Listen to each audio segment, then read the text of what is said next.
과학계의 다양한 이슈에 대해 알아보는 사이언스 매거진 시간입니다. 오늘은 전 세계 우주 산업 또 천문학계에서는 어떤 일이 일어나고 있는지 짚어보려고 하는데요. 네, 이태영 한국우주환경과학연구소장과 함께합니다. 안녕하세요. 네, 안녕하십니까. 네, 소행성과 지구의 충돌 가능성이 커지고 있다 이런 뉴스가 있던데요. 네, 가끔씩 나오는 뉴스죠. 네. 네네. 지난 7일 날 AFP 통신이 보도한 내용인데요. 체코의 천문학자들이 황소자리 유성군이라고 하는 그 별똥별이 많이 쏟아지는 곳인데요. 예. 그런 유성군 무리들을 조사해 보니까 그중 한 144개 정도를 분석해 보니까 예. 직경 한 수십 미터 정도 되는 이런 소행성 무리들이 지구와 충돌할 가능성이 커지고 있다. 이런 이야기거든요. 예. 뭐냐 하면 황소자리 유성우라고 해가지고 매년 한 10월 중순부터 12월 초순까지 별똥별이 많이 떨어지는 그런 시기가 있어요. 예. 이게 뭐냐 하면 이 태양을 도는 궤도상에 이런 여러 가지 유성체라고 해나 소행성 같은 무리들이 있는데 예. 이런 무리들이 계속 돌면서 지구와 궤도가 만날 때마다 이런 걸 떨어지거든요. 근데 거기에 보니까는 수십 개 이상의 큰 수십 미터 이상 되는 그런 덩어리들이 있더라. 이런 것들이 점점 지구와 충돌할 가능성이 커지고 있다. 이런 이야기거든요. 예. 네네네.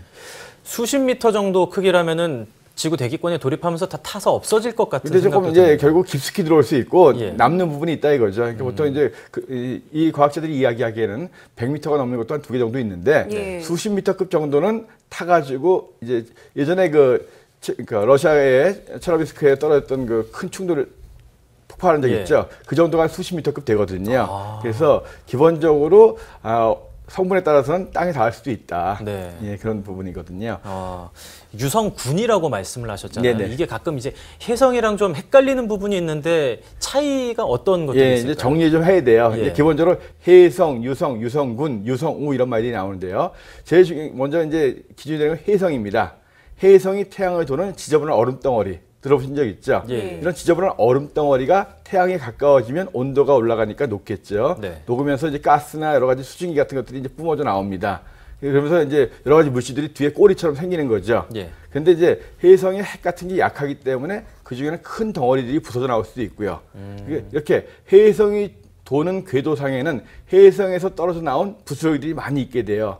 이런 것들을 갖다가 유성군이라고 하거든요. 근데 이제 그 혜성이 도는 궤도를 따라서 이런 유성군들이 같이 움직여요. 예. 그런 혜성의 궤도와 지구가 만날 때, 그 시기에 거기에서 많은 별똥별이 떨어지거든요. 네. 그렇게 많은 별똥별이 떨어지는 것을 유성우라고 하고, 유성 하나하나는 이제 별똥별 하나하나 유성이라고 하죠. 네. 그래서 이번 같은 경우에는 황소자리 유성군이라고 하는 것은 3.3년을 주기로 태양을 도는 혜성이 있거든요. 엔케 혜성이라는 거거든요. 예. 가장 짧은 주기를 갖고 있는 혜성인데요. 이 엔케 혜성 자체가 부서진 그런 부스러기들이 그 유성군을 만들고 있고 그 중에 수십 미터 정도 되는 것들이 있어가지고 점점 그 지구와 부딪힐 확률이 높아지고 있다.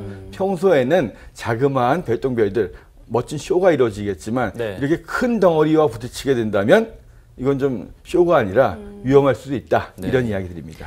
관측 방법이 이제 발달하면서 뭐 소행성이나 뭐 혜성이 네. 지구와 충돌할 가능성이 있다 이런 예측들도 많이 나오고 있는 것 같은데요. 네네. 실제로 발생할 가능성 얼마나 있을까요? 사실 우주에서 지구로 떨어지는 혜성이나 소행성 과거에 굉장히 많았죠. 네. 지구에 있는 물이라든가 생명의 기원이 다 우주에서 온 소행성이나 혜성 때문에 비롯되었다 이런 이야기도 있고요. 또 6,500만 년 전에 공룡이 멸망했던 당시에 예. 지름 10km 정도 되는 소행성 또는 혜성이 멕시코의 유카탄 반도에 떨어졌던 그런 흔적도 있고 예. 그래서 기본적으로 한 1km 이상 정도 되는 소행성이나 혜성이 떨어지면 예. 특히 바다에 떨어지면 해일의 높이가 1km 이상 되니까 상당히 큰 해일이 1km. 그렇죠. 그러니까 거의 지구가 이제 생명체가 상당 부분이 이제 사라지는 그런 위험한 일이 벌어지는데 예. 보통 한 1000만 년에 한 번 정도는 그런 일이 일어날 수 있다. 확률적으로. 예. 근데 이제 수십 미터, 수미터 정도 되는 것은 한 세기에도 여러 번 나타나기 때문에 예. 크게 이렇게 걱정할 필요는 없는데 근데 현재 소행성을 관측하는 기술도 굉장히 좋아지고 있고 예. 그걸 막는 기술도 좋아지고 있기 때문에 제가 1000만 년에 한 번이라고 했죠. 예. 앞으로 한 세기가 지나기 전에 그걸 막는 기술이 아마 거의 개발될 거예요. 예. 열심히 사시면 됩니다. 네. 혹시 또 이런 것 때문에 어차피 멸망할 텐데 이런 생각 가지고 계신 분들이라면 그런 생각을 버리셔야겠네요. 딥임팩트 아마겟돈 같은 일은 일어날 수는 있지만 네. 그거를 막는 우리의 기술이 굉장히 좋아지고 있기 때문에 이번 세기가 넘어가기 전에 그런 일이 일어나지는 않을 것 같습니다. 네. 또 우주 산업 이야기를 좀 해보자면 중국 얘기를 빼놓을 수가 네네. 없는데요. 지금 중국이 스페이스X처럼 재활용 로켓을 개발하고 있다고요? 그렇죠. 이제 우주라는 것 자체가 이제 국가 경쟁력이기도 하면서 또 굉장히 산업적으로 중요한 우주 산업의 한 부분이기 때문에 네. 로켓을 얼마나 저렴하고 싸게 만드느냐 이런 경제적인 부분에 경쟁을 하게 되는데 그러다 보니까 재활용 로켓을 이용할 경우에는 네. 보통 발사 비용을 10분의 1로 줄일 수가 있거든요. 중국이 우주에 투자를 굉장히 많이 하는데 역시 재활용 로켓을 안 할 수가 없겠죠. 예. 그래서 얼마 전에 중국도 재활용 로켓을 개발하고 있다. 근데 이제 방식이 두 가지 방식이에요.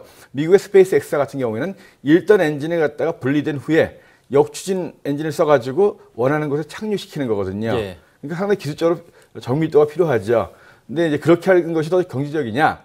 중국 같은 경우에는 그거 이외에도 낙하선을 이용해서 바다에 그냥 떨어뜨리는 것도 연구하고 있거든요. 회수용으로. 회수용으로. 네. 그래서 이 역추진 엔진을 이용해 가지고 정확한 위치에 떨어뜨리는 방법. 미국 스페이스 X 같은 경우도 수차례 실패한 다음에 성공을 했거든요. 네. 그것이 더 경제적인지 아니면 낙하선을 이용해서 바다에 떨어뜨린 다음에 회수하는 것이 더 경제적인지 두 가지 부분에서 중국이 재활용 로켓을 만들고 있다, 연구하고 있다 이런 뉴스였습니다. 네. 네, 그런데 중국이 또 새로운 형태의 우주 왕복선도 개발하고 있다면서요. 그렇죠. 2011년을 끝으로 미국의 우주 왕복선의 시대가 끝났죠. 역시 우주 발사 비용을 줄이기 위해서 재활용 부분으로 우주 왕복선을 만들었는데 네. 사실 미국의 우주 왕복선은 그런 면에서 실패했거든요. 한 번 올릴 때마다 수리 비용이 1조 원 이상이 들었던 거예요. 어마어마해요. 그러니까 이건 도저히 경제적으로 말이 안 된다 해서 폐기시켰는데 이 중국에서 새로운 우주 왕복선을 만드는데 미국의 우주 왕복선은 로켓처럼 수직으로 발사돼 가지고 내려올 때만 비행기처럼 내려왔잖아요. 예. 근데 중국은 비행기처럼 활주로 해서 수평으로 올라갔다가 내릴 때도 수평으로 내려오겠다. 그러니까 훨씬 더 부드럽게 올라가서 부드럽게 내려오기 때문에 안정성 면에서도 미국의 우주 왕복선보다 훨씬 낫고 네. 경제적으로도 나을 것이다.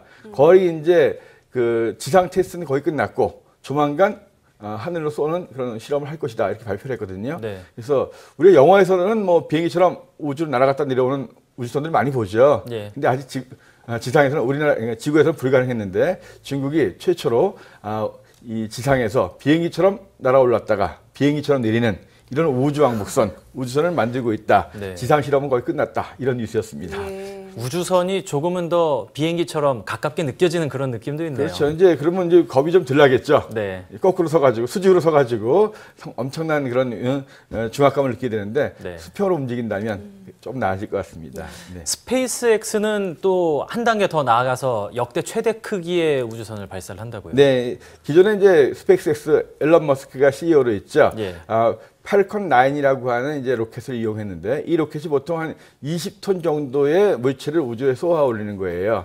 근데 이번에 이제 그거에 한 3배 이상 되는 60톤 이상을 우주에 올릴 수 있는 이런 로켓을 개발해 가지고 예. 앞으로 몇 개월 내에 이제 실험을 하거든요. 그래서 기존에 펠컨 9이었는데 이번엔 펠컨 헤비코어.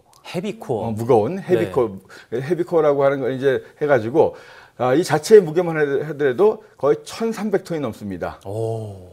자, 우리 사람 한 사람이 100kg가 안 되죠. 예. 그죠? 그러면 1톤만 하더라도 사람이 몇 명이 되겠습니까? 이거 엄청나죠? 예. 그러니까 그래서 1,000톤이 넘는 그러니까 사람 거의 10,000명 이상인 그런 무게를 올리는 거예요. 그래서 그런 펠컨 9보다 훨씬 3배 이상의 물체를 우주로 쏘아 올릴 수 있는 역사상 가장 큰 펠컨 헤비코어라는 우주선을 만들어서 이제 발사 실험을 할 것이다. 네. 그러니까 우주선이 커지면 커질수록 로켓이 커지면 커질수록 그만큼 무거운 물체를 올릴 수 있고 더 멀리 갈 수 있는 또 많은 사람과 많은 물체를 실어 올릴 수가 있겠죠. 예.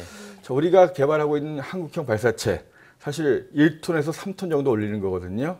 근데 여기는 60톤이 넘는 그런 걸 미국 민간 기업이 벌써 만들고 있는 거예요. 네. 우리 열심히 좀 분발하고 좀 더 많은 투자가 이루어져야 될 것 같습니다. 네. 지금까지 이태형 한국우주환경과학연구소장과 함께했습니다. 오늘 나와주셔서 감사합니다. 네, 감사합니다. 고맙습니다.